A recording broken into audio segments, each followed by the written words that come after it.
Monty? What's good? It's Pete Money. Back from vacation, back from being out, ready to talk about these finals. Chop it up.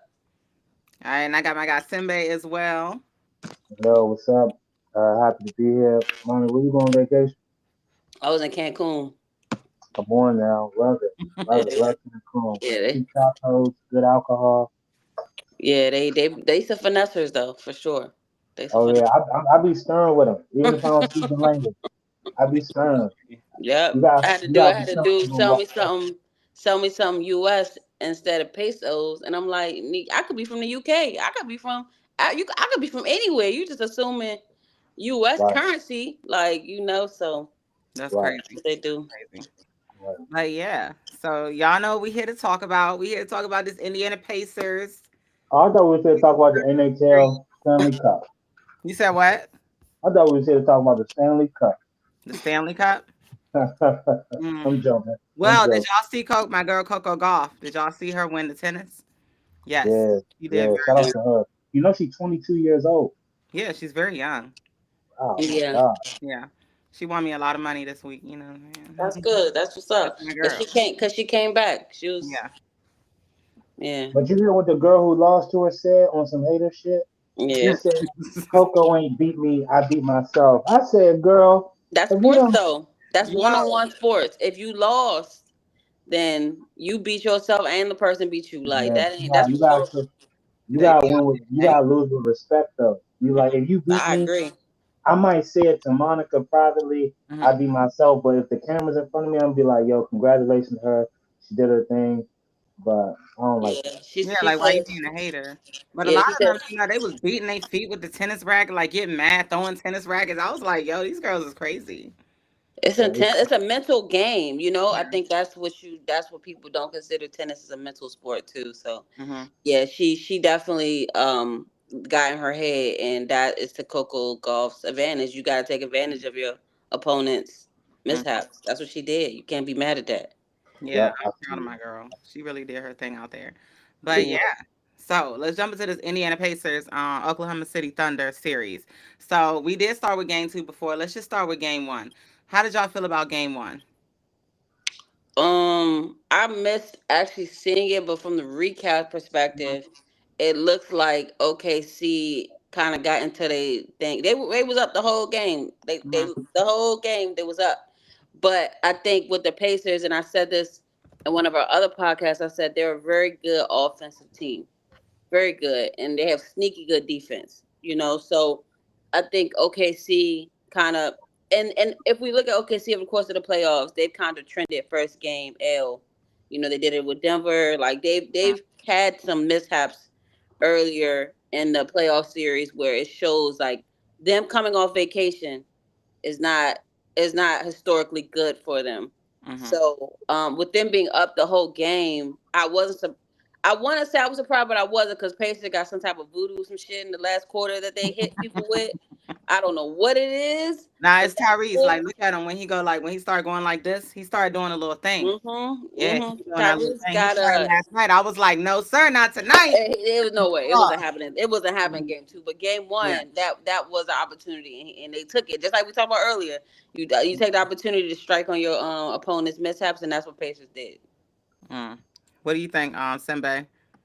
My instant reaction after game one was, if I was an Indiana Pacers fan after game one, I would have been highly concerned, um, for a few reasons. Number one, OKC shot in the 30 percentile, and I mean in the 30 percentage points in field goal and 3-point range, right? Mm-hmm. And then if you're Indiana, you out rebounded OKC by over 20 rebounds in game one. And then if you're Indiana, you had bad shooting nights from multiple key contributors from OKC, and you were down 1 point with 4 seconds left. That's very concerning for me if uh if I was Indiana and nobody on your team scored over 20 points. And so I knew in my mind, okay, OKC shot historically bad in game one. And it's not like Indiana is a good defensive team. I think I wrote it down here. I think they were exact out of the 16 playoff teams, they were ranked eighth in defense. So it's not like they did anything to force OKC into a bad position. And I think I also saw another stat that OKC was like 2 of 18 on floaters in the middle of the lane in game one. Mm-hmm. So I knew that there would be a course correction in game two that had nothing to do with Indiana. Take it to yesterday's game. Indiana shot a similar percentage from the field as they did in game one. It's just that OKC shot close to their season average. They still shot a little bit less than what they shoot in the playoffs at 49%, but they got close to it. And that's all they needed to blow out Indiana. And I fully expect the trend to continue. Number one, Tyrese Halliburton, I think is completely overrated. And I don't want to get too Think far into it. Tyrese Halliburton is overrated. Yeah, I think he's overrated. Hit game shots like several I, times. I think he's overrated in the sense that they are underrating how good the rest of Indiana is as a collective, and Mm-hmm. I think they're propping him up. I think it's the media's need to attribute a team success to a singular figure, and I don't think that will be Tyrese Halliburton. I think you cannot go. You and I during the regular season, we always talked a lot about how much players get paid, and because how much players get paid in the salary cap sport, expectations tie along to how much you get paid because you are unreplaceable based on how much you get paid. Tyrese Halliburton is on a max contract. In game one, he had a 17% usage rate. That's insanely low for your point guard. Your point guard should have the ball in their hands more than 17% of the time he's on the court. Okay? That's a big problem. Considering five players are on the court at one time, you got the ball in your hands less than 1/5 of the time you're on the court and you're the point guard. That's a problem. And then you don't look for your shots. He attempted zero free throw attempts in game one. So that already sent a trigger in my mind that if that trend continues in game two, OKC will pounce on that. They did. And so that's just a little bit of what I got to say. I don't want to get carried away, but I just think that there's Indiana, even if Indiana wins another game, I just do not see Indiana on the same level as OKC because I do not think Tyrese Halliburton is on the same level as the SGA, and I think the real NBA Finals was in round two, Denver versus OKC. Monty, you got any thoughts on that? Yeah, I mean, I could definitely agree with the statement of Pacers. They're a little out of their range with OKC. I do think the thing that Pacers has that they've had all season is they're a good organization at this stage. You know, they have a very strong coaching staff that's been here before, that has had talented players. And speaking to the fact of it's not just a one player game when you're looking at Pacers, it's a full team situation. You know what I'm saying? And Tyrese, I think he's been a very clutch player, right? So Mm-hmm. I think people want to make him into like a superstar, whereas I think he has. I saw a statistic where he's up there with like Kobe and like Jordan, and statistic of game winning shots. Um, and he's had more than people have had their whole playing career. You know what I'm saying? In the series, I mean, in this playoff run. So there's things I can say about Halliburton that's it's like, and I really want to not like the guy. You know what I'm saying? Light skinned nigga. Like, you know, you really want to not like this nigga. Like, I really want to be like, man, I really don't, low key hating a bit. Like, nah, like, how the fuck y'all keep letting him get this shit off? Like, I'm confused. You know what I'm saying? Watching it. Like, I be irritated. Like, the first game they lost to Pacers, I'm like, how the fuck y'all lose that game? Like, come on, bro.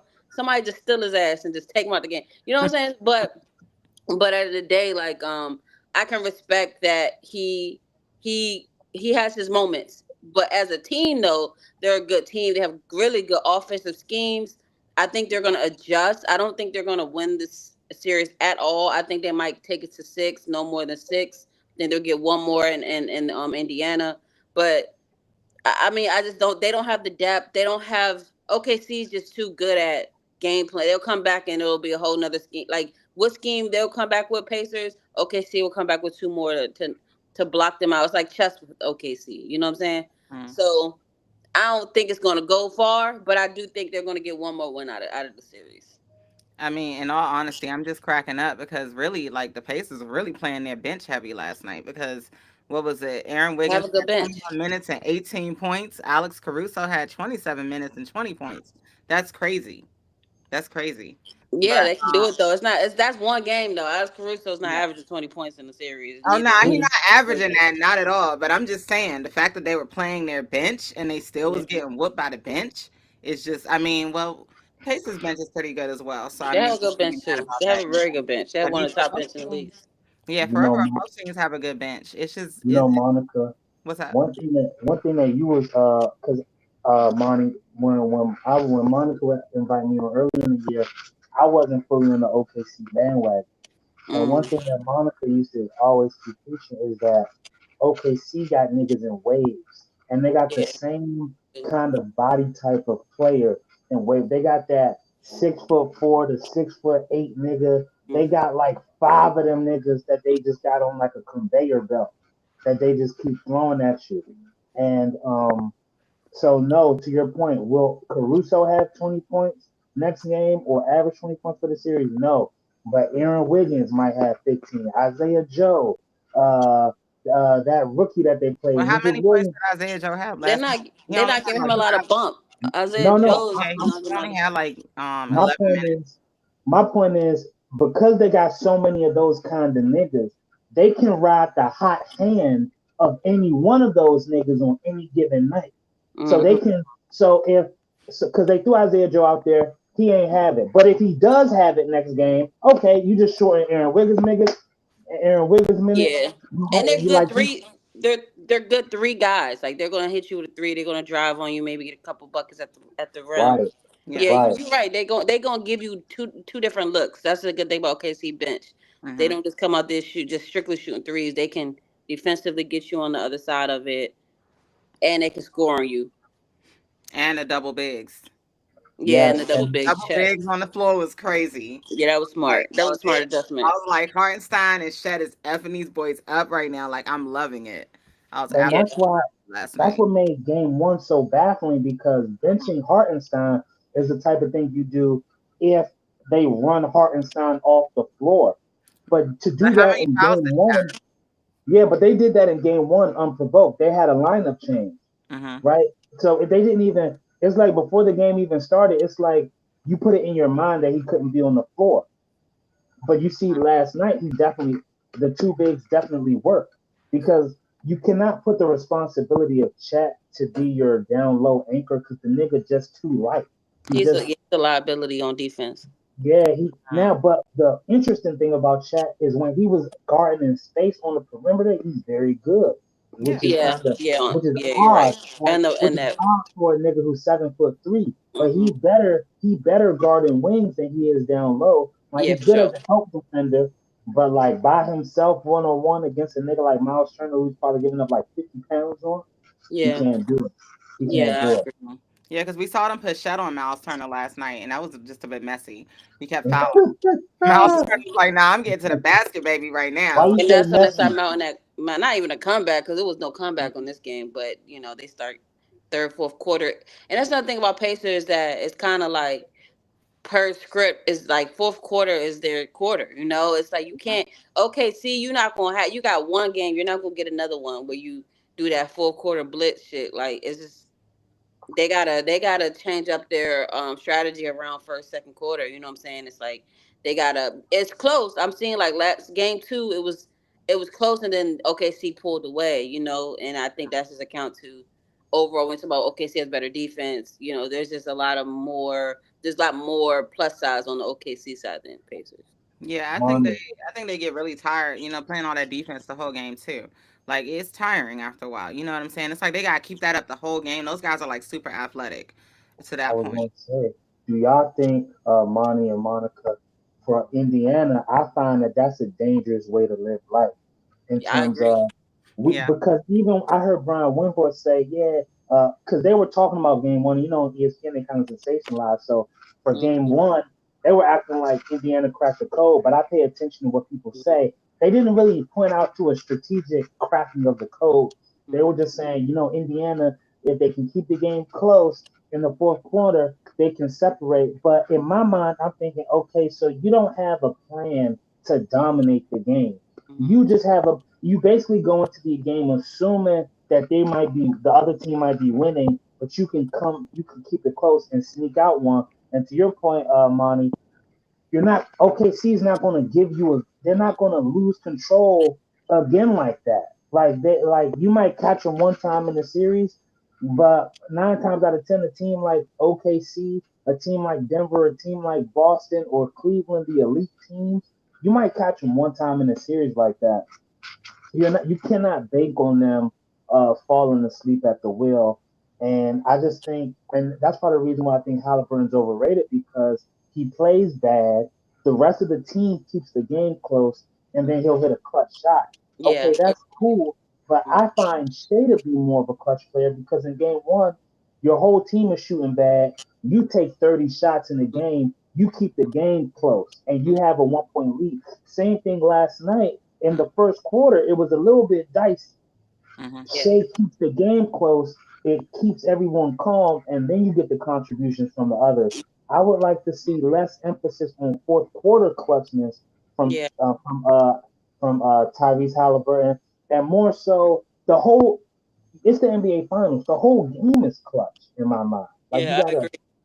yeah, You got to win every minute, every second, and I think that's not how the Pacers played the whole playoffs. They played very. You go back to you go back to Cleveland, you go back to these matchups that they've had, and they've been kind of the underdog, and I think people they when you're the underdog in these situations, you really have the advantage, um and overall, when the Pacers are clicking, when Miles is getting to the wing, when Pascal's getting to the wing, when Nimhard is at the rim and at the three, when Nate Smith is hitting his threes, when Hallie's hitting it, like when they're actually clicking, they're offensively in the schemes that Rick Carlisle runs.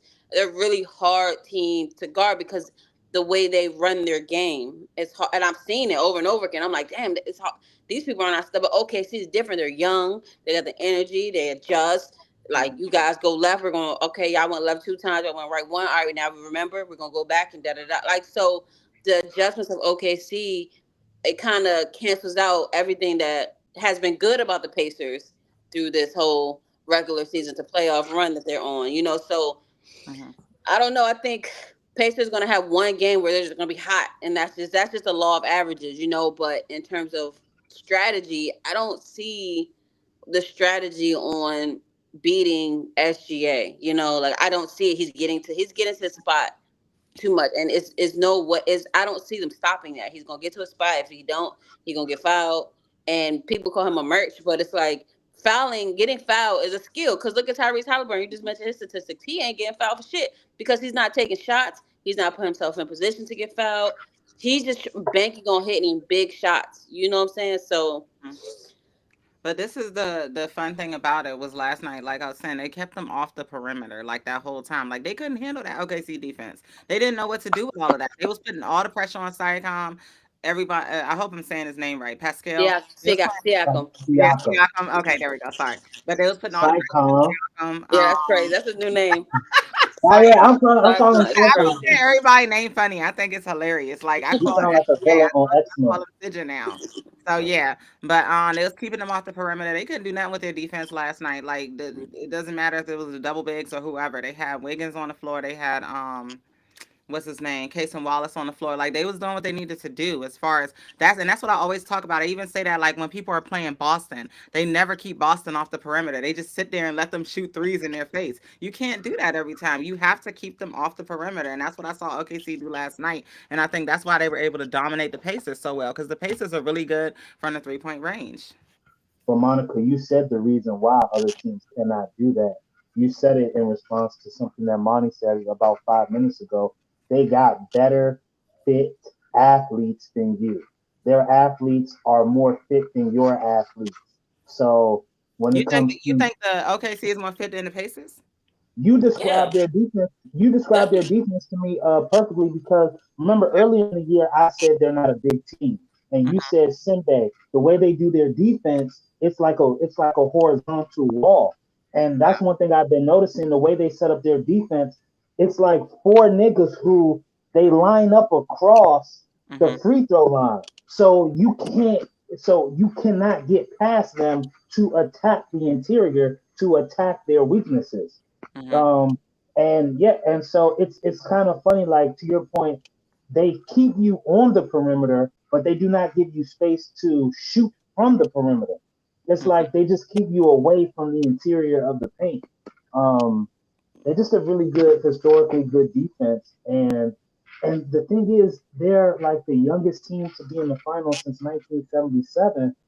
And part of that is since they had all these draft picks, everybody on their roster outside of Shea and Hartenstein and Caruso is like a first or third or second year player. So they got all these fresh legs. And like last night, Jalen Williams wasn't playing that well. Mhm. Cool. Casey Wallace, get up in there. Okay, Casey Wallace, now we sit you down. Halliburton think he got a break? No, you don't. Aaron Wiggins, you go guard him. Oh, you Mhm. think you getting a break? No, you don't. Isaiah Joe, you go guard him. Oh, you think he's getting a break? We got the rookie, what's his name? Hendricks, you go guard him. It's like, God damn, they keep Yeah, throwing Jalen these. Williams had 19 points last night.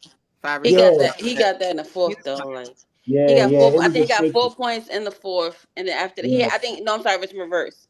It's like yeah, he yeah, had a yeah. I good gotta look at first the whole quarter. stat sheet to see. Yeah, he had a good first quarter. He scored a little bit, and He then shot, third he quarter he ain't shot scored better. nothing. He ain't got no rebounds in the third quarter. He ain't do third quarter Mhm. was like that nigga went on break.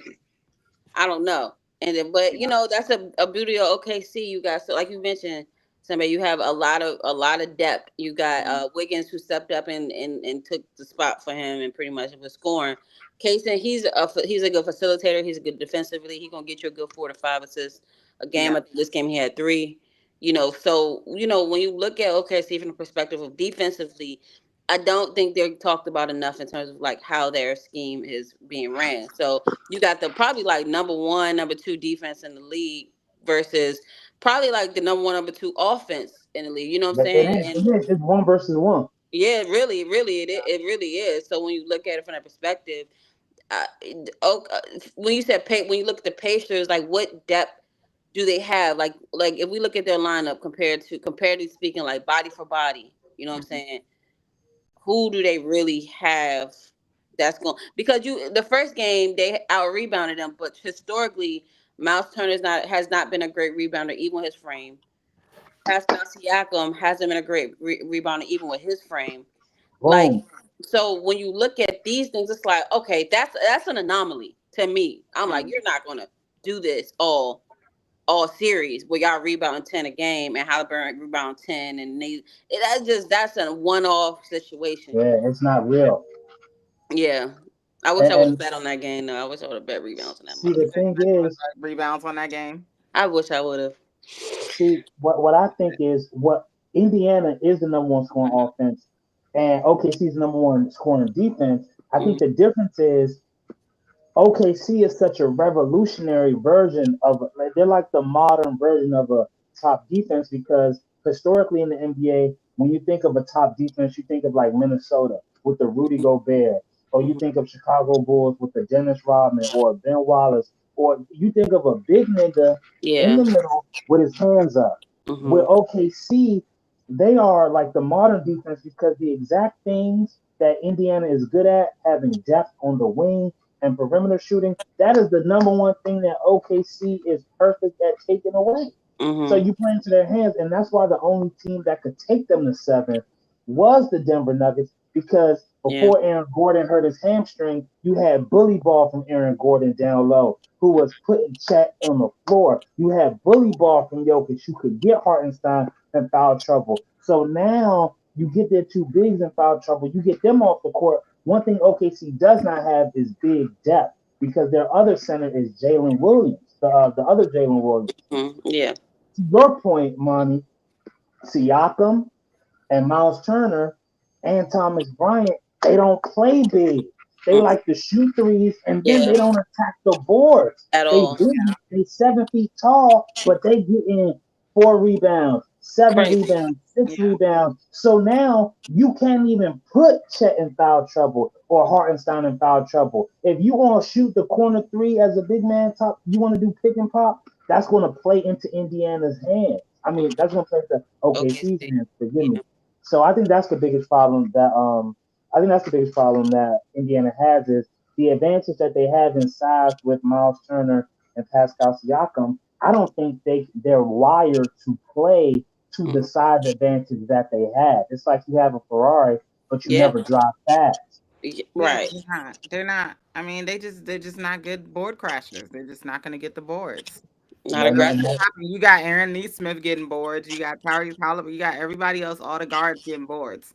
But Which is crazy and because like shouldn't they be getting back on the other side of the court? Like I don't well, understand. So if you have guard, what that tells me, if your guards are getting a lot of rebounds, what that tells me is y'all shooting and missing a lot of threes.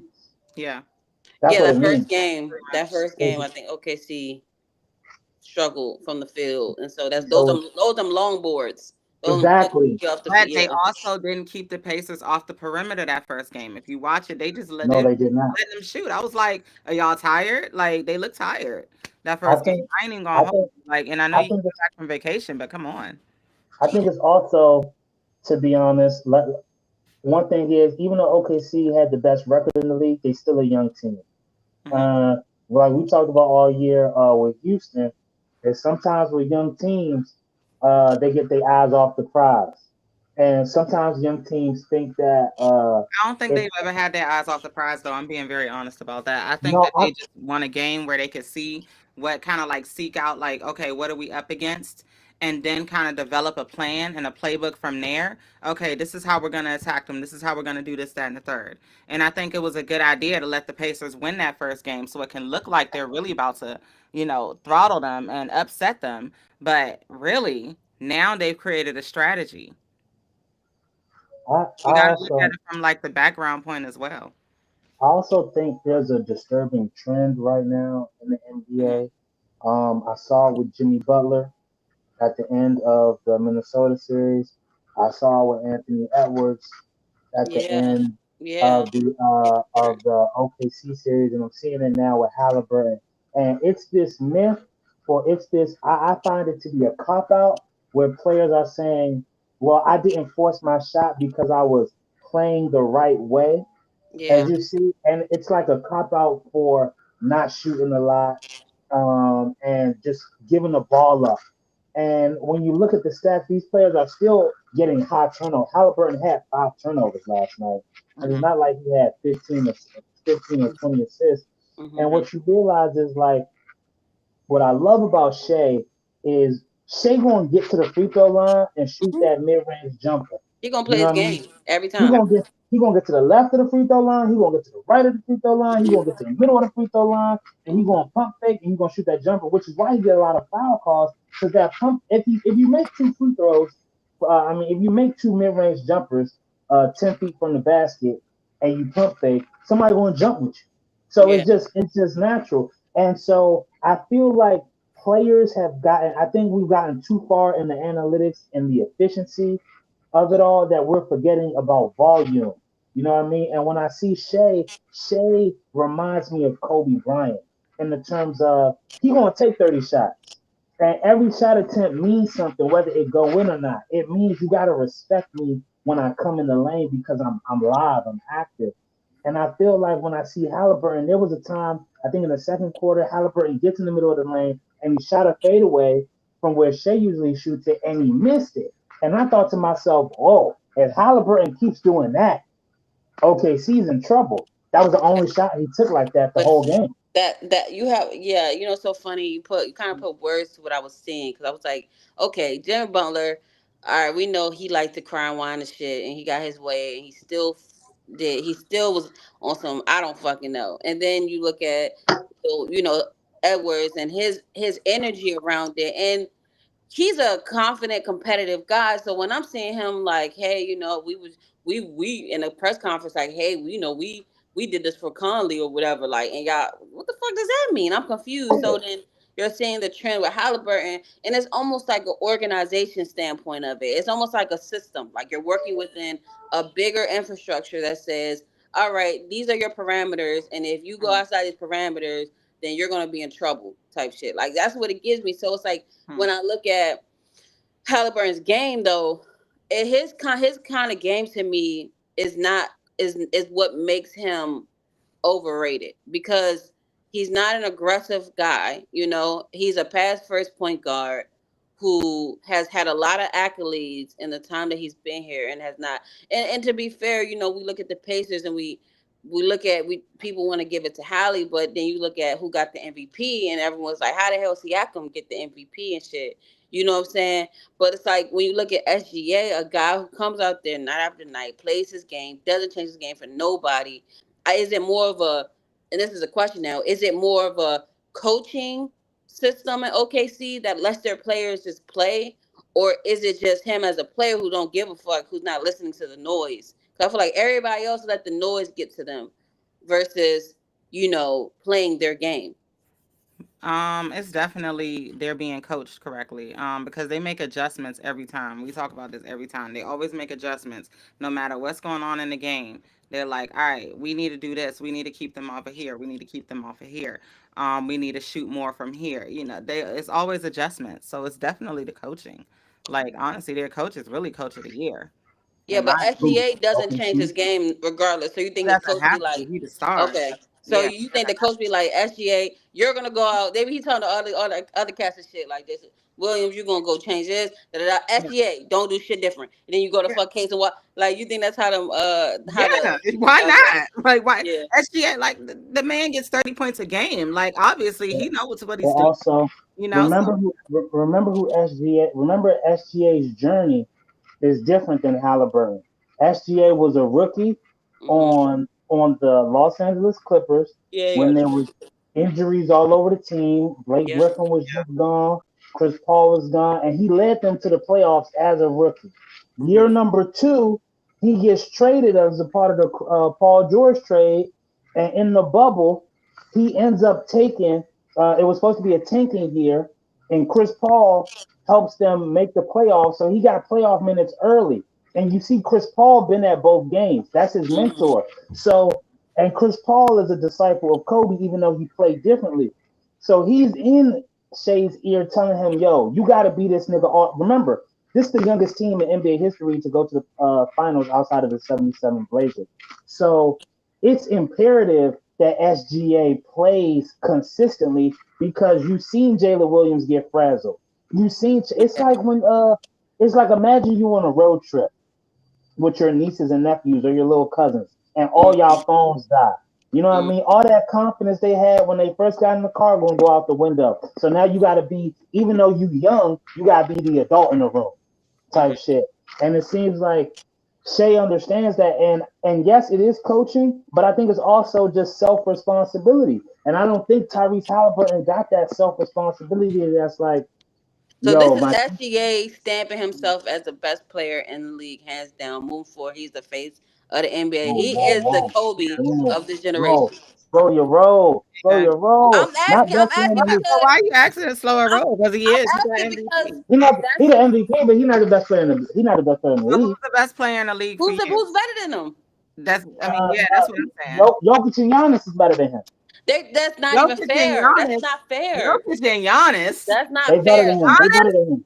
No, I Giannis. don't think so. Yeah, I don't think Giannis Giannis better is than not Shea. Giannis is Nah. Giannis not better better than than Shea. SGA. Giannis is great at getting to the foul Yeah. line. Giannis is great. Giannis cannot shoot a three. Yeah. Jokic It can don't shoot a matter. He don't need to now. shoot a three. Jokic, I wouldn't mind if you we had that conversation, but Giannis, he Giannis don't need to shoot a three. That'd be wasting no, his no, time. because all the bigs can shoot threes. I Yeah, mean, Giannis we're ain't comparing in the Giannis and conversation. Hartenstein, comparing them. We're not Nah, nah, comparing nah. Giannis to Jokic. Yeah, yeah, they are. They the only. They've I been going mean, that's fine outside. if they're comparing Outside. them. No, I'll no, They, give that's a Jokic. no for I'll give me. it Jokic. The two guys who's in the last two spots. I'll give it interchangeably between them. But Giannis, I can't give it to him because Giannis showed in this last series that he needs a running mate to even get there. Yeah, Whereas we just described SGA as a guy who's the leader, who's gonna solidify the team. I just don't see it. Giannis hold also on, time out. Who was? Now, let's not act like we just talked about OKC having waves of niggas. Giannis, Giannis does not have a Jalen Williams. He don't got a chat. He don't got a heart. Yeah, look at them stats. Them different stats for Giannis. Yeah, you But he's can't. like Giannis, he's like who would I compare him? He's like who's like the most dominant guy from back in the day? Like, you know what I'm saying? he Like like Shaq. He like no, Shaq. I wouldn't say Nah, Shaq. he's not like Shaq. Shaq's way more. Hold on. Look Yeah. at his last game. Look at his last game right there, Monica. He was 9 for 17, so he over 50% from the field. He had 20 rebounds, 50% from three, 13. He had a triple double with 20 rebounds and He was 13. the only one doing anything on the team. What are you That's talking what about? He literally has to carry the team every Mommy, game. hold on, Mommy. Ain't that your point? Crazy. That's a superstar. That's what I'm saying. No, Now, He's here's a a what- superstar. superstar can Giannis lead is their a team. superstar. A superstar does not need to do But- everything. At any point, but- you can put anybody on the floor with Shea and they'll play Yeah, just he'll as play well. good. not anybody on the floor with Not Shea. anybody, but I'm just saying, like, hey, we need Wiggins out here right now. He got like 18 last night. Nah, Yes. like all How of is how many- how many- no, Giannis cannot lead the team. Giannis cannot lead Yo, a how many team. fouls did Giannis have in that game? That's what I'm saying. Look on Probably it. 4 or 5. Like But- he but- going, I'll go But- look. Hold on, let's But look. what I'm saying is, here's what I'm really trying to say. Because it's not an indictment on Giannis or Shea. This is an indictment on Tyrese Halliburton. What I'm trying to say is there's a tier of players in the NBA, and I only think it's 4 niggas in that tier. okay. It's Giannis, Jokic, SGA, and Mhm. before he got injured, I think Tatum. And I think everybody else right now is either all-star or below. But Yeah, I or think on their way out. because I don't think Giannis had a team around him that was capable of doing anything. And I think Giannis took a Five. team. Yeah, I knew it. 5. I know. Yeah, so he emptied the clip. That's what I want from my superstar. At least if you Milwaukee, you can say Giannis gave No, me. Shea's not getting 5 fouls a game. But see, No, because no, different no, bodies, no. they have 2 different bodies. So you look at Giannis. Giannis is Mhm. in the way he off, and a lot of them fouls are probably offensive fouls. I know this because how he Mhm. plays, and so it's like those things are affecting, like they affect the play of the team because of how the fouls he's getting. And not to compare him to Cat, because this is 2 completely different players. But when you look like at a Cat in New York, final in their situation, and how his defensive play and offensive fouls and all that shit was so effective. It's, to me, is mirrors each other in that way, like. And that's where Giannis can be a little bit of like he's a Giannis big shot- dude. He's not Yes, agile. yes. But in the game she just showed, Giannis shot 17 free throws. So what I'm saying is, remember, put it in perspective like this. It's 4 quarters in a basketball game, correct? Right. If you get 4, if a team commits 4 fouls in 1 quarter, they get the other team gets placed in a bonus. So every foul after that is a free throw, even if it's an off-ball foul. So Giannis got fouled 17 times. So think of it this way: by himself, he got you 13 assists, and then he also, by virtue of 17 fouls, if you divide that by 4, he also put the team in the bonus by himself, which is also like an assist. Because if I put us in the bonus, but you get fouled, you get to shoot free throws. That's basically another assist. So Giannis is generating so much positivity by himself that nobody else is contributing to. And that's what I'm saying. He's And a superstar. that's why they will never win a championship. They already did. Okay, They they won. already They did. won Great. they But did going win. forward, But Monica, he's It won 3 matter. of doesn't he won matter. 3 It of the should be a previous one-man band. It's not a one-man band. They're a team. Yes, but it's not his fault they're a one-man band. It's the rest of the band. They gotta play their notes. I want to see Giannis They play can't. in a He's a team. ball. I want to see Giannis play in He's a gonna get different the He position. is a ball hog. Giannis is a Tell me who ball hog. he's gonna get a ball Yes, to. he is. He Tell me who takes he's it to supposed to the give the rim ball every to. time. He doesn't Yes. pass the ball. I saw him in maybe Yeah, he like don't pass a the few games where he said, "Okay, I'm gonna move the ball around a little and get more assists." He doesn't move the ball around that much. He Monica, takes he ball. had it to the rim 13. He every had time. 13. No, it That was doesn't one matter. out of Shea can pass it to decent the corner offense. in a second. Yo, he Who he's can do supposed to that shit pass it every to? game. If he I do Who don't he's that supposed care to every how pass it many game, to? championships they won. Going yo, forward, you can't play like that. It's a very physical game now. yeah. The If reason Giannis It's play physical, every but game like it's getting that, way more Simba, physical this year. if he play every game like that, Simba, I'll be like, yeah, you got it, Giannis. But he's gonna give you a 13, 10 assist game, and all the series that he was in these finals, he probably did that twice, he's a maybe three power times forward. at the most, huh? He's a power forward. I Right, think but we're talking about like a Jokic who's coming down, who's dishing 13 assists a game, 15 rebounds, 30 points. This last Triple series, I double. think, Jokic got a better team. It's 4 max players on Denver. It's 4 niggas on Denver on max contracts. One of them is Jokic. Aaron Gordon's on the max. Michael Porter Jr. is on the max. Jamal Murray's on the max. They got 3 max contract players on their Porter team. was trash that whole series. We can't even count him. Take him out of that motherfucking I team. mean, But I'm Porter's saying trash all the time. No, he's very streaky.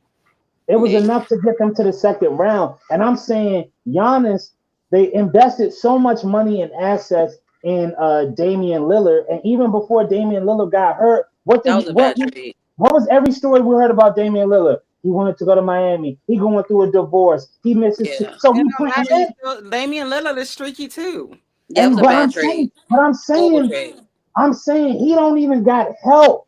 He don't got like look at the names that's on that box score. Gary Trent Jr. in 2025. You relying on Gary Trent Jr., Kyle Kuzma. Like the Knicks. What I'm saying is, Yeah, bad. Bad what I'm trade. saying is, Bad if you shit. compare Giannis to a nigga like Tyrese Halliburton, whose team beat Giannis, what I'm saying is you cannot put Tyrese Halliburton in that situation and expect for Tyrese Halliburton to give you a 20 rebound, 13 assists, No. 30-point No. triple double on 60% shooting. And I'm saying Shea can do that, Jokic can do that, Tatum can do that. And I'm saying as a superstar, it's okay if you lose as a superstar, but superstars got to lose in a certain way.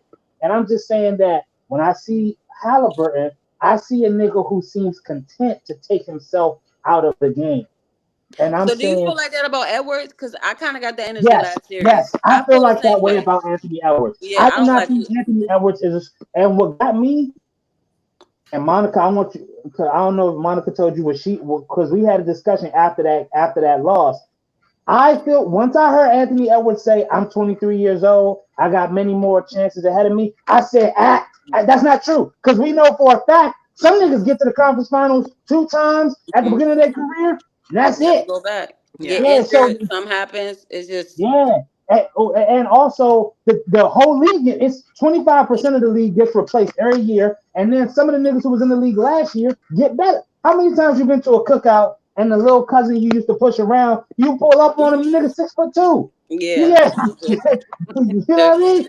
He's different. Yeah. So when I heard that, and then a couple with him being passive, and then another thing is if you swagged out, I need you to be swag. One thing about Giannis, like Monica said, he take it to the hole every time. So when he losing, he taking it to the hole. When he winning, he taking it. Giannis don't switch up. Win or lose, you can criticize him, but you ain't never gonna wonder, hey, why Giannis acting weird today? He always Yeah. gonna be honest. Mhm. Where Anthony Edwards, you be like, yo, where that swaggy nigga from? Where that swaggy nigga at? Where the He be loud nigga? tired. He be on the floor sweating bullets. Do y'all be seeing him Exactly. when he I go? don't He out like. of I don't shape. like. I That don't like He out man of that. be, shape. I don't know if it's his diet or whatever it His is, but diet he is be horrible. tired. He His be I so diet think. is horrible. tired. I He be think. I sweating think it's. bullets. I Like, think it's Kool it's Aid. crazy. He works I so think. hard. I think push come to shove. I just don't think he got it, and I don't think. And I think in like before we started this podcast, I was watching the Celtics documentary on HBO Max, Mm-hmm. and one thing that you realize through NBA history, niggas who beat them niggas from the jump. The only niggas who take a little time to marinate, you can count them like the Giannis's, the Kawhis, the Jokic's, Kobe. It's like a few niggas who take a few years to get their shit together, but for the most part, the niggas who beat them niggas hit the ground running. Right, like from Bill Russell to Magic to LeBron to Shaq, these niggas. And so when I'm seeing Anthony Edwards be passive in year number 5, mind you, on Yeah. a max contract, Yeah. I'm like, no, With the it's not. Timberwolves, Yeah. like Come you ain't on, got too many opportunities, my guy. Mhm. No, absolutely, because guess what? Nas Reed contract up this summer. Nas Reed going. Hey, you think Nas Reed going to stay here for the love? He's Nah, Nah, gonna he's get. leaving. He's He's gonna nah. out. get paid. He's He's gonna out. get paid. I'm not playing. If I'm Nas Reed, I'm not playing with you. Like they I be don't in the give a locker fuck room if it's the arguing. Hornets. Yeah. Okay, Nas Yeah. Reed got a wife. He got a girlfriend. He got a mom. If the Mhm. Hornets give him the bag, he's going to North Carolina. What Yeah, are you he talking leaving. about? Mhm. Yeah, He's he's leaving. He's tripping. leaving. I Yeah. don't like. Yeah, But No, we'll I see. get your point with the Tyrese Halliburton position because I think we looking at it from the NBA is synonymous for like we got to have a guy for each team or we're trying to figure out who's gonna and they're not used to this small market final shit. You look at mm, historically it's either been a team from Texas or a yeah. team in LA. You know what I'm saying? So you're looking at us two small market teams considerably that last time Pacers was 25 years ago, OKC.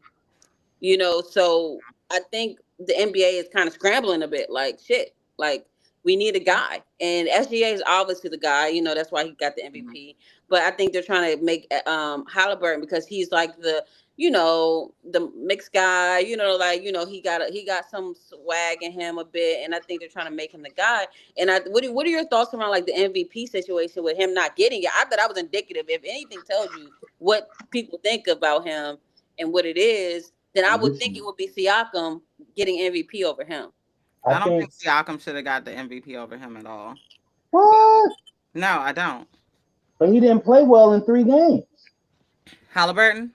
Yeah, you Yeah, can't play bad. You can't play bad and get the MVP because it sends a bad. Because the NBA is an entertainment company.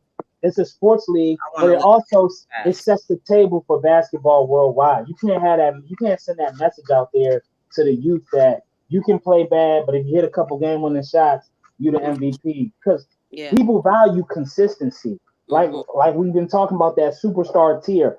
I know if Jokic lose, I know how Jokic gonna look when he lose. I know how Shaq gonna look when he lose. I know how when Shea lost, he had 38 points in game 1. I Yeah, know that's true. how I gotta. Okay. It's So we talking the New York Knicks series, right? Yeah, For yep. mhm, game one, we have from Halliburton 31 points, 4 rebounds, 11 assists. Game that's two, cool. 14 points, 8 rebounds, 11 assists. Can't have Game that. three, 20 points, 4 rebounds, 7 assists. Game four, 32 points, 12 rebounds, 15 assists. That was Game the best game, the whole shit. yeah, game five. Eight. That game five is the only game he had 8 points, 2 rebounds, 6 assists. But you said he had a Game 14-point six game. had 21 points, 6 rebounds, 13 assists. So I mean, he averaged basically a double double in almost every game with between his points and his assists. So how did he play bad compared to Siakam? What do you mean? Can we go through Siakam number real quick? Yeah, Yeah, no, let's because go through it. Let's do because it. you gave me a violent jump from game 1. Like you gave me a violent jump. You gave me 31 and then 14, and then there's an All eight right, point. Siakam. No, but we're not gonna disrespect either player. I'm just going over the stats. I'm with you. Siakam, game one against New York Knicks, 17 points, 5 rebounds, 6 assists. Game two, 39 points, 5 rebounds, 3 assists. Game three, 17 points, 4 rebounds, 2 assists.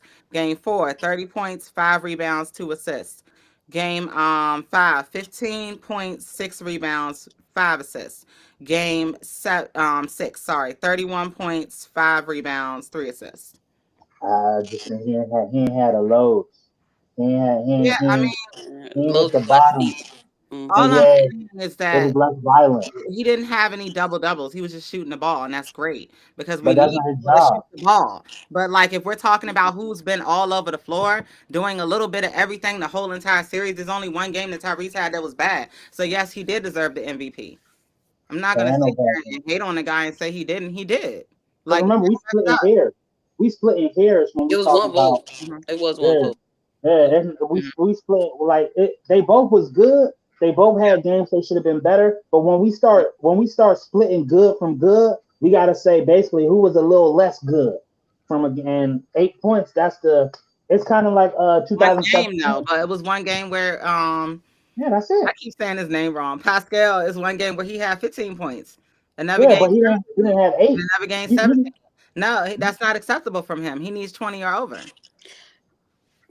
He's He, Pascal. you yeah, know what? he. He's just I'm not just that. saying, if you're gonna talk He's about not that. Tyrese, like talk I about it mean, with like, and you know here's what the I'm thing, saying? Like, Tyrese. I bet don't you disrespect my next game, man. Tyrese. Mm-hmm. Tyrese is a very to me scoring wise. So like when you look at point guard perspective in playoffs, Mm-hmm. they require a lot more of you in that position. So it's harder for a point guard to get those titles if you've noticed. So like when Hmm. you look at SGA, I mean like let's just take SGA out of this. Let's just keep Because it he's on a Halliburton, superstar. right? Yeah, let's look at Halliburton perspective, right? Okay. Halliburton, and even in the last two games, he's shown us that scoring has not been his priority. Hmm. Okay. He's like I'm gonna get hot for a quarter and I might hit 4 threes on the third or fourth quarter. And you look up, he got 20 points. You know what I'm saying? He hit 4 threes, you know what I'm saying? That's 12. And then you look up, he might hit a couple layups, and then you look up, damn, he got 20 points. So whereas Siakam overall through 4 quarters, he's attacking, he's making a difference in that way. Where if you look at the box scores of Halliburton, it looks really good because it's like, damn, he got 12 assists, so he's participating, he's getting people the ball. He's been rebounding a lot better. Siakam, I don't understand it. I don't know how to fuck you're 7 feet and you're not rebounding, whatever. However, it's unacceptable to be honest. So for me, I don't even like that because I don't feel like he, as in his role, his rebound average should be at least 8 a game. So if Yeah. you at 5, 4, 3, to me that's a ding. Like how you're saying, Monica, to me that's a ding. I don't see how the splitting hairs is more so. I guess from the scoring perspective. Mm-hmm. Or I think when I brought light to this conversation, it's because I think organizationally, like NBA, something about Tyrese they don't want to get behind. You know what I'm saying? Like Mm-hmm. it's weird. It's a weird thing because if you look at it, Tyrese, even on the defensive end, he was averaging 3 fucking steals a game. Like he was Yeah. active hands and shit. So I'm like, damn, like they really kind of did that to him. And I'm really wondering, is this something on the back end that we don't really see? And they're like, nah, we're not going to give it to this guy. We're going to give it to the second option, to be honest. Pascal really should be first option. He really second. So I don't know. I think I just brought it to light because I thought it was interesting that Tyrese clearly has been the better overall player in these series than Pascal in terms of like his contribution. Yeah. So I I think just some. I just think it just came down to that one game. I think that 8 point game because they both were a little up and down, and they just gave the award to the person who had the less down game. Hmm. And I also think because I was having a conversation with somebody earlier when they Mhm. were talking about the difference between Shea and like Michael Jordan and Kobe in terms of play style, and I was basically saying, well, the difference between Shea and MJ and Kobe is that if Kobe and MJ were in 2025, they'd be point guards, basically like Shea. And because the Derek Fisher point guard or the what was that point guard? The Paxsons, the Steve Kerrs, and that other point guard, I forget who played for Chicago. They've taken that player out. Teams are not paying that guy no more. They're paying the extra. They rather pay an Aaron Wiggins or somebody an extra one of those, and they're like, nigga, you bring the ball up the court. You have it in your hands. Mm-hmm. And so I think with Halliburton, he is, yes, it's cool to say I'm a pass first point guard, which is fine, but that's not where the league is at anymore. We don't have room for, like, teams don't have room for that. And I think these past two games have shown why. Nigga, we need a point guard who at the point of attack can draw a double team. And that's how because essentially when you see Giannis get 13 assists, you never see Giannis get 13, 10 assists without him getting 30, 40 points because he's drawing the double team. On the That's team, yeah. but Yeah. Halliburton is trying to pass the ball around without drawing the double. Yeah, And he's so passing it's it too early. Like you said, Hmm. 17% usage tells you. for your point guard. Yeah, You need to be 30%. You need to have the ball in your hands a third of the time, at minimum a quarter of the time, at least a fifth of the time. But 17%, that's what Miles Turner should be at. That's Mhm. where that's where Ben Mathurin should be at. But But he been bench sitting too. huh? If you notice, they've been sitting him down. They Yeah, they have have. to. They He's Yeah. have. not being aggressive. He's Zero not free throw scoring. attempts He's from not your scoring. max player. And the thing is, because of the new CBA and the second apron, every time your star player is not aggressive, it's so punitive because you you don't have options like that no more. And when your team has depth, your team only going to have depth for a year or two before you got to start paying niggas. Mm-hmm. And like look at you see Boston right now. This was their last year and this year was their window. Now they got to start getting rid of niggas because they had the second apron. Yeah. So I think we're gonna look back on this Indiana year and think they really missed the opportunity between last year and this year. Last year Halliburton got hurt, but this year it's like my nigga, you not being aggressive enough.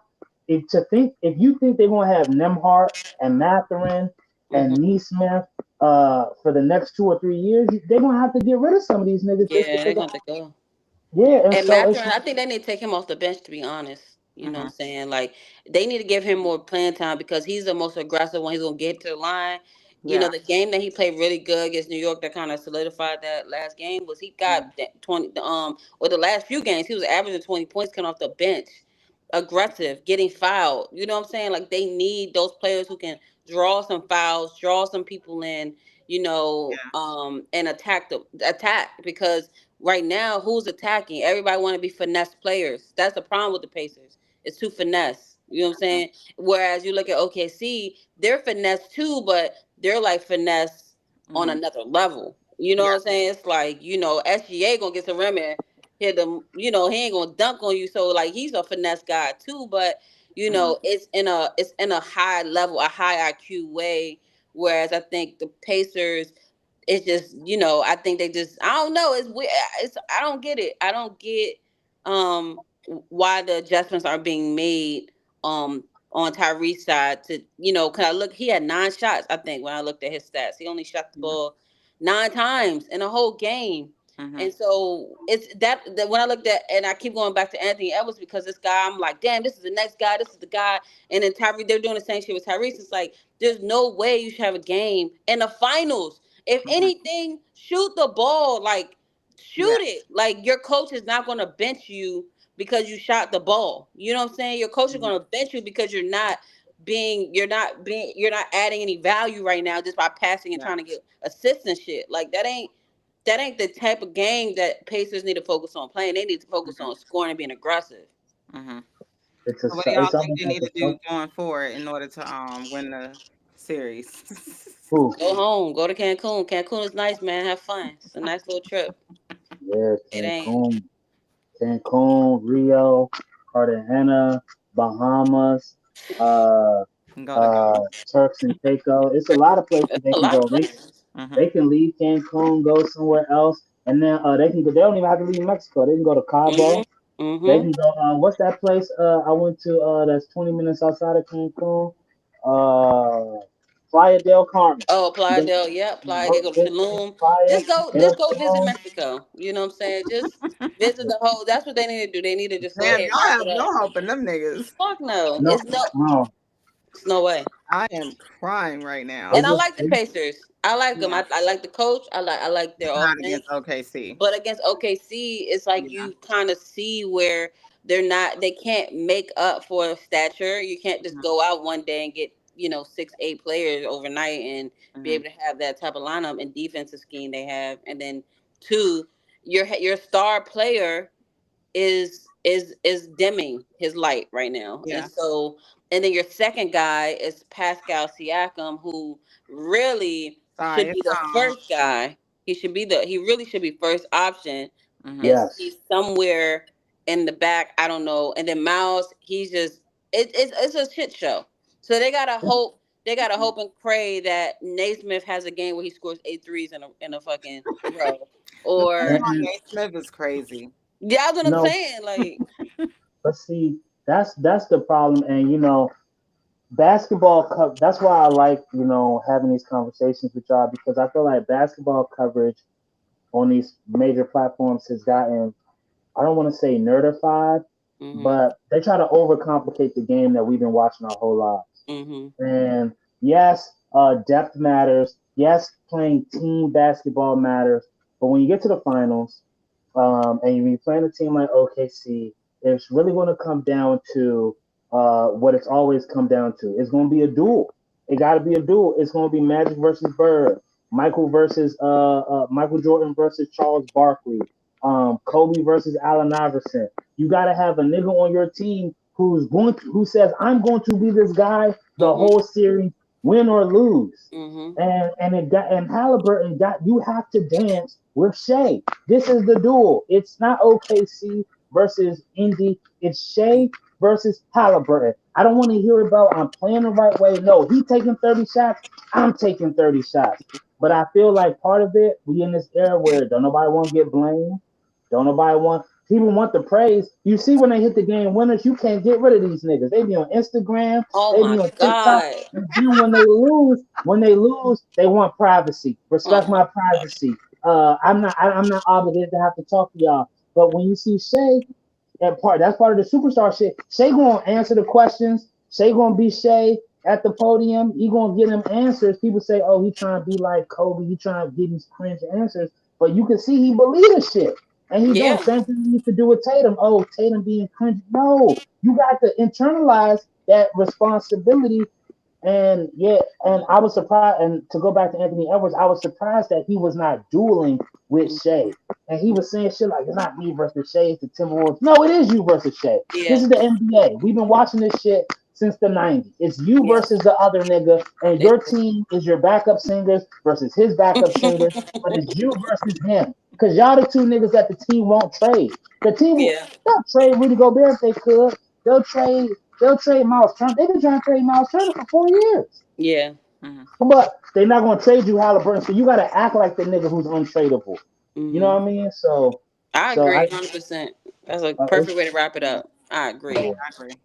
it's like a disease right now in the league where niggas is they're not stepping up to the plate to be the guy for their team that they need to be. I don't They're getting and I lazy. They already got the contracts.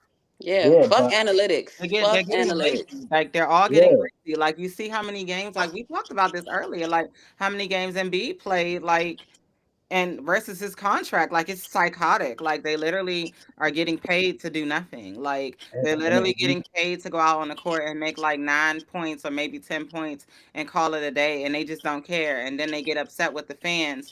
Whether it's coming down to sports betting or just down to, hey, I need my team to win. Like they're getting upset with the fans. Like, well, you can't expect it. Well, yes, we can, nigga. You making absolutely, $1 million a year. Yeah. I No, yeah, like seriously. I'm gonna have it one day, but right now I don't have that in my bank account. So nah, like no, no, no, no, no. Like it's unacceptable. Like no, like y'all need to play hard. You need to go out there. You need to give us a game. Like it needs to be entertaining. Like it needs to be entertaining. Like But I it's too just much don't care. about plus and minus. It's way too yeah. much about plus and Forget minus. all that. Like play the game and have Yeah, the fun doing analytics has ruined NBA basketball. That's why people like college. That's why people even looking more like WNBA and shit like it. Yeah. that because when you look at NBA, it's Hmm. and betting is not new, right? They just made Yeah, it it's public so not. people can go out and bet and shit. Like Mhm. owners been like this is nothing new. Yeah. So, but I think when you look at those dynamics and adding the betting factors and adding the things that people are now, like, damn, my money on the line and shit. But when you, They just want their team to win though. yeah, right, Like but it goes back to when people like talk about NFL leaking scripts and shit. Da, mhm, da, da. yeah. Personally, I feel like NBA, not to be no conspiracy theorist or nothing like that, but Mhm, like NBA to me, when I'm looking at the flow of these games, when I'm mhm, looking at a guy like Anthony Edwards or a guy they want to kind of take the lead like Tyrese who hasn't, or we look at Jimmy Butler, like we look at these cop out situations. Only team that did not cop out, and I agree with Samuel on this is Denver. You mhm. know what I'm saying? There was some infighting. We don't want to speak on. We don't know They who copped out who in hit that Aaron last Gordon in the game. face and fucked his eye up. But Mhm, like yeah. But overall, like a lot of this shit looks like these guys, the analytics are getting in their head, and it's taken away from the focus of going out and playing hard and dying on the basketball court. Like that does not exist in 2020s. Like it's all about I'm going up there, I'm going to go and look good, and if my team win, they win. If they mhm, don't, they don't. I still going home with $100 million max. Like it don't make a mhm, difference to them. And then if as long as their coach come back, the analytic guy says, "Hey man, you were plus 15 today, man. Good job." And then you're in your head, you're like, damn, well shit, I played good. But it's like, no, like because the guy across from you that you were guarding just put 35 on your head. Like, does that not affect, like, as a former ball player, that would fuck my head up. Like, if I'm going out, I'm going in a 4 to 7 series game with a person, and they're averaging 30 points. I'm going to hit. I'm at some point. I'm just going to steal off on you because, like, I'm mad. Like, I don't give a fuck. Like, especially if I'm like trying, if I'm trying my hardest and I can't beat you, like, you know what, fuck this shit. It's none of that shit no more. Like, It's elbow nobody, time. It's elbow time. Fuck it. Fuck it. nothing. Fuck it. Everybody in that bitch like, Every oh, time. okay, I lost, whatever. Like, no, like, Right. Yeah. y'all gotta want this shit. Like, It's Yeah. weird. What is straight up is weird, and it's only a few niggas who you see in the NBA with that attitude, like a Dylan Brooks, like a Lou Dort. But the other thing that gets me to your point is to go back to Anthony Edwards. When you hear I played good, and they that's think crazy. about that. They think about that plus minus and they PER and all this weird shit, and it's like you forget the objective of the game is to win. We don't care Yeah. if you shoot 50% from the field or 40% from three or 90% from the free throw line. Like, nigga, go hard. Go Yeah, Yeah. and it's about volume. People forget you gotta score more points than the other team, not score more efficiently than the other team. So if that means you gotta shoot the ball 30, and then they also forget the psychological effect. I remember Shane Battier, he talked about the psychological effect of guarding Kobe Bryant was that the fact that the nigga won't stop shooting. yeah, And so yeah, that shit would wear you down. And so when you think about Tyrese Halliburton, yeah. part of it is it's not you being selfish. It's about you need to wear down your defender. You need to Mm-hmm. wear him down so he don't got the energy to try to score on the other end. Like, Mm-hmm. you got to make him work on both sides of the ball. But if you pass the ball off, now he got his energy to do his thing. And you're not putting no pressure on the rim, getting in foul trouble. That means you're not getting them in the bonus. That Mm-hmm. means you're not making them pay for being aggressive. I think OKC is top 5 in the playoffs in fouls committed. So Mm-hmm. you know that they will commit They will fouls. commit fouls. Yeah. So it's like you being selective with the analytics you use. So it's Right. like you should be like, okay, I know they're an aggressive defensive team. Let me attack early, get their best defenders in foul trouble, and then if I want to coast, I can coast because I done took Chet off the floor, I done took Lou Dort off the floor. But Yeah. it's and, Yeah. and all and when it comes to the face of the league, you could see the league trying to give it to Ant, trying to give it to Halliburton or Yeah. somebody like Jimmy Butler. But what you realize is, I think these niggas is scared because you keep Yeah. every player saying, "I don't want to be the face of it." You never heard no shit like that I before. I'm used never. to niggas. I'm used to niggas fighting for the title. I'm used to Mm-hmm. Vince Carter wanting to be the face, Kobe want to be the face, AI, and they got a battle for it. But you seeing niggas say they don't want to be the face. So to Monica's point, you want the $100 million. You don't want me to demand that you play every game. You don't want me to demand that you take all the shots for the team. You basically saying like, look, don't bother me. I don't care if you watch or not. You just want the love. You don't want nothing. You Mm-hmm. don't want none of the responsibility. You want the Mm-hmm. money. You want the love. You don't want to be questioned. It's like a one-sided abusive relationship that the fans I'm and the crying. players is engaged. No, it's for real because we're Nah, not it's allowed to question them. If we question them, they tell us we're not smart. We don't true. understand. I don't understand your plus. It's just weird. I feel Well, like the NBA could be the number one league if it wasn't for actual NBA players. Yeah. This y'all is what see they were that? trying to Did y'all prevent. see that? Did y'all see that? He's got What? the ball got That was stolen. my That was favorite part of the game. Snatched that joint right from him. Yeah. Snatched it right from him. Had 3 of them joints on him. but that's how He they ain't got play. the Okay, foul. see, it's handsy. They gonna get some steals. I think that game SGA had 4 steals. Mm-hmm. Can we see that But play from Yeah. the top again? can we what? See that play from the top. Yeah, we can. Cause that was funny. I loved every minute of it. Hold on, let me snatch that joint Yeah. right out of my hand. Had 3 paces on him. Listen, like my guy, that's my guy. He talking shit as he on the floor. Mm-hmm. You got to. That's part of the Mm-hmm. response because when you got a young team like Snatch OKC, that that joint. Mm-hmm. you they excuse me, they need to I love know it. that our best player got the utmost confidence in himself and in us.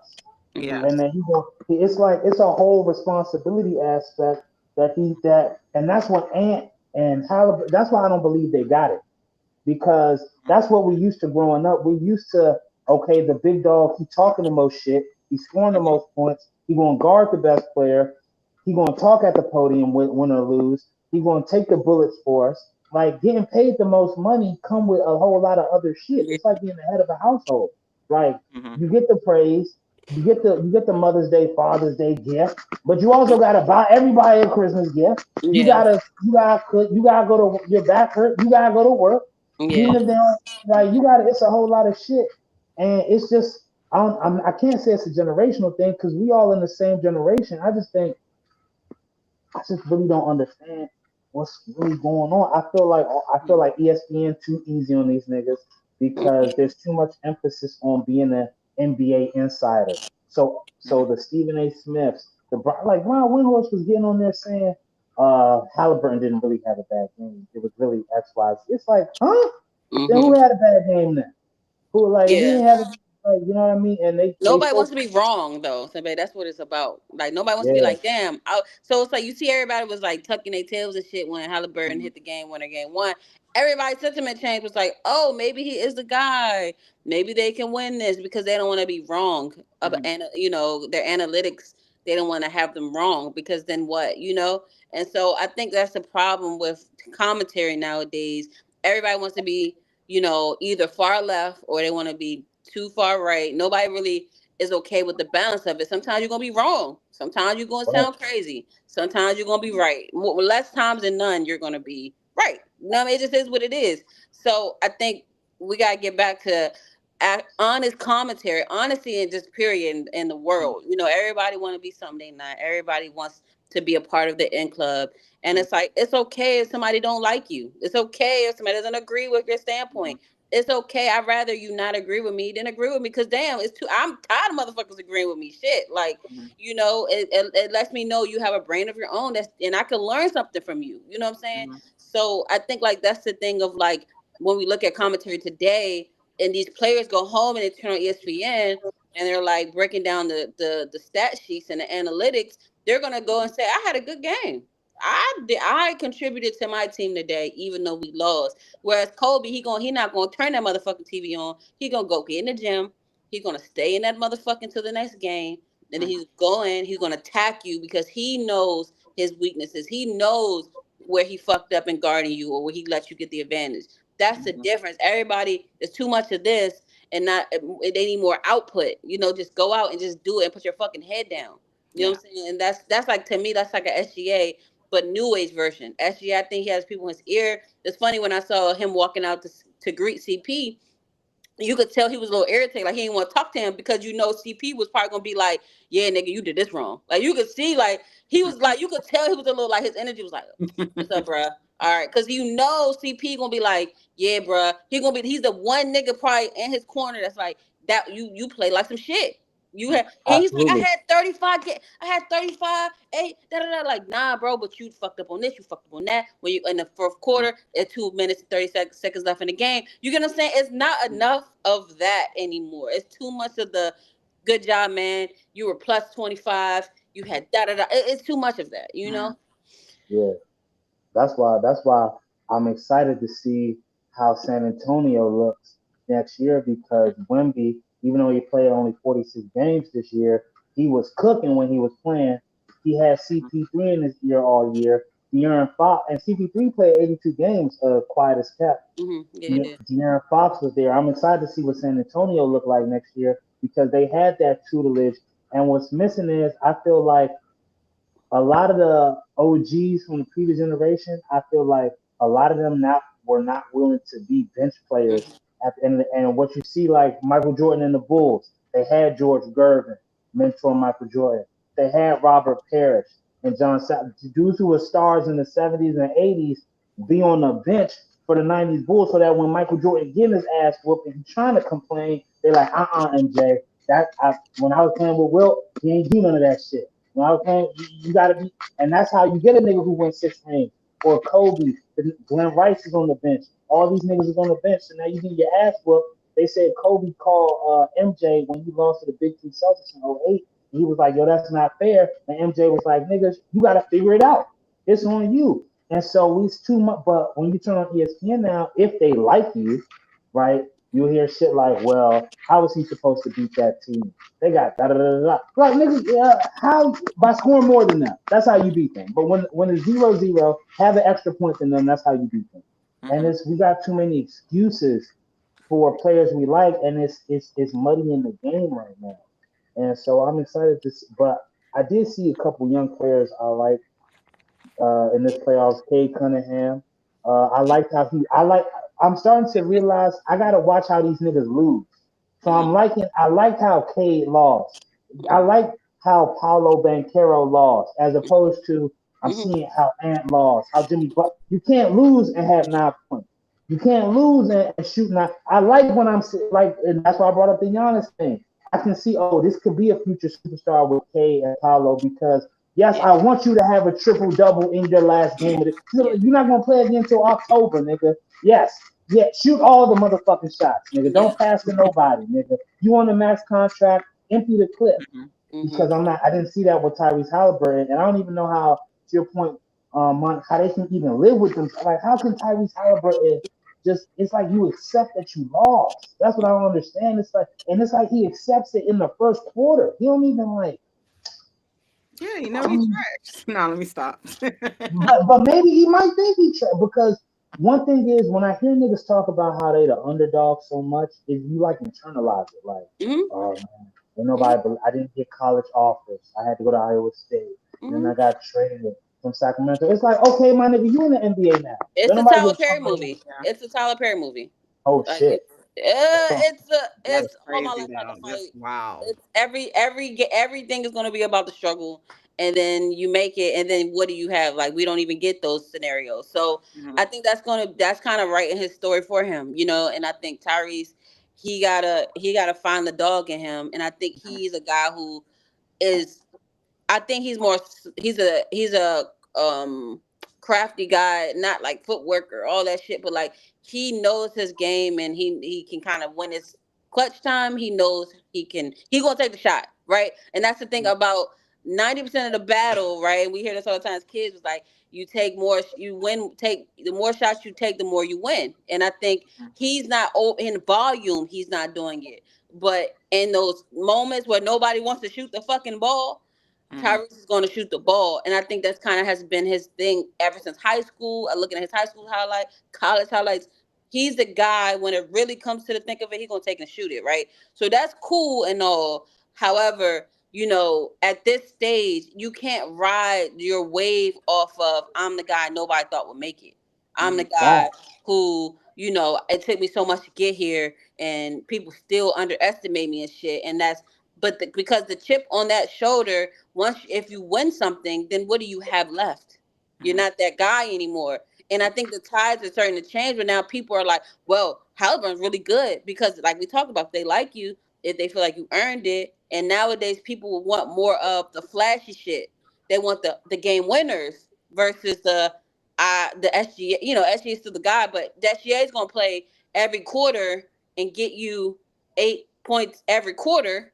Whereas Halliburton in the last quarter, coming in the quarter, he had 5 points. He scored 12 points in the fourth quarter.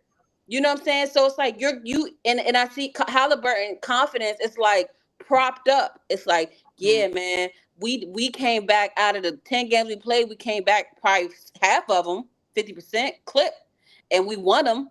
So fuck it, fourth quarter. This my motherfucking time. It's like that to me. That's the delusional way to play basketball. Yeah, it's weird. You're not gonna see. You can't. It's like doing your homework. It's like doing your homework at school the day it's due. Mm-hmm. And you're not even giving yourself a chance to get a good grade. You know what I mean? You just turning it in, and it's like also what Halliburton is. The goal should not be to be clutch.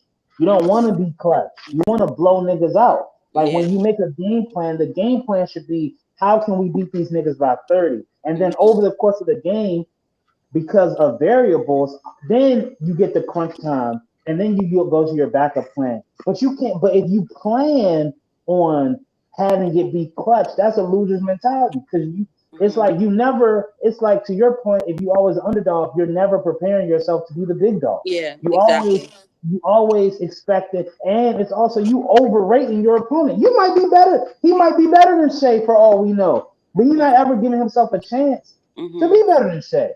Yeah, It's like he's giving Shea, he giving OKC all this respect. Whereas go back to Denver. Denver ain't give a fuck about none of that shit. at all. None. Russell Westbrook about to fight everybody on his Mhm. team and his team. Like they don't Right. care. You You don't know give what a I'm fuck. saying? Yeah. But and I don't know. But what we point out is the only other team in the West that had a superstar was the only team that could go toe to Yeah. toe with Okay. OKC. Hmm. Yeah. So the East And ain't got it. and the East, once Tatum went down, there was Yeah. no once Tatum went down, and it didn't matter what Giannis did because Giannis ain't had no team. So Yeah. there was no superstar for Indiana to go up against. And Hmm. so now that they're going against a real superstar like Shea, to your point, you're gonna score 8 points a quarter. Yeah. Every quarter he's gonna score 8 points. He's gonna get to the free throw line, and he's gonna spam that free throw line jumper. Hmm. All three sides, middle, left, right. He want every single possession. You know where he's going. Every possession, and if he can't get there, he's gonna pass it, rescreen, and try to get right back there. Every single possession. And Hmm. it's like with Halliburton, it's like, yo, what's your thing you gonna do? Like like when it's time to get an easy bucket, what's your plan? Like what's your plan to get a repeatable bucket? Wait till the Like fourth quarter. He said that's his strategy. I don't fucking I'm get. I don't crying get right it, but now. that's his strategy. He said fourth quarter is when I come and show up, which is like I don't know. This is not the movies. Like this is not the thing you. It's not Space Jam. It's not the thing you think it is when you get to the finals. It's that's just done with. So like if they can't beat them by if they can't go into the half leading by at least 5 to 10 points, Pacers, they're not gonna beat they have no chance of beating OKC. Because they're not OKC's not gonna give them that fourth quarter situation no more. That's just a wrap for that. They just gonna they've adjusted to that now. So now what are you gonna do, Pacers? You're gonna have to get shots going early. And Yeah. so when I looked at the box scores just over the 4 quarters, every quarter except one, OKC put up 30 plus points in a quarter. Hmm. So as a team, they're scoring. And then you look at Pacers, they're not far off. They're maybe like 26, 28. And then the last 2 quarters, they put up 30 something points.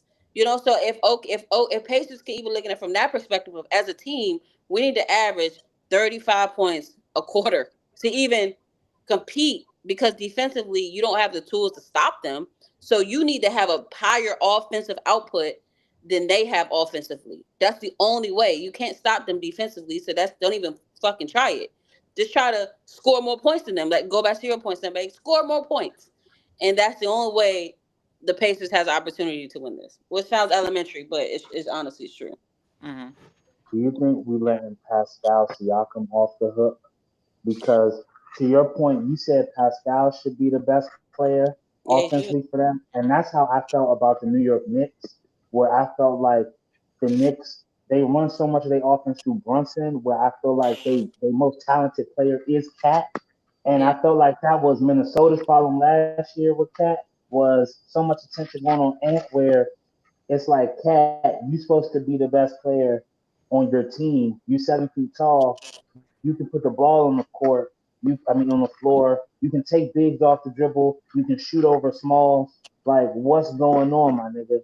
And I'm wondering the same thing with Pascal. Like you are the advantage. You Yeah. are the guy who's supposed to put the shoulder in chest every Yeah. single possession. You feel and you can't put your shoulder in Hartenstein says you will take him off the dribble. So I'm trying to figure out why is because even when Monaco was reading off his stats in the Eastern Conference Finals, it's like, well, why is Pascal getting 15 points? Like, nigga, this is your Yeah. And to answer your question, yeah, I think we are letting Pascal off the hook. I think Pascal's going to step it up aggressively. I think only way that they're going to work is if Pascal, he makes his shots, he gets into he does what he does well. And he's been here before. He's been in the finals. This is the only guy in the starting lineup who's been to the finals and who's won a chip. You know what I'm saying?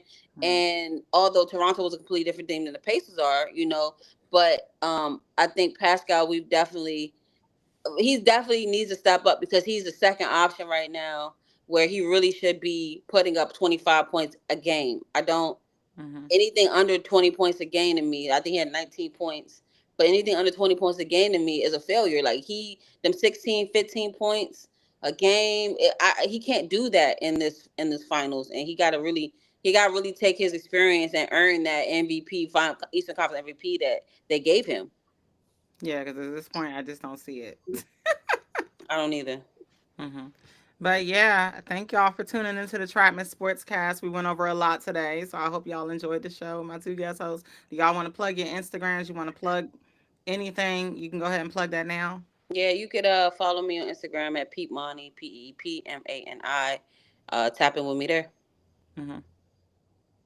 Yeah, I'm gonna plug. Since I'm gonna do Instagram, I'm gonna plug the United Negro College Fund. Okay, help them niggas go to school, man.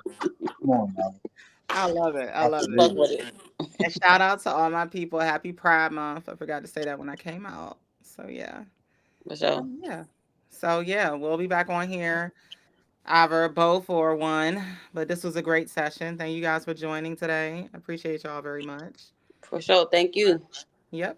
So peace. The Trap Peace. Sportscast with Monica Cherie. We out. Peace.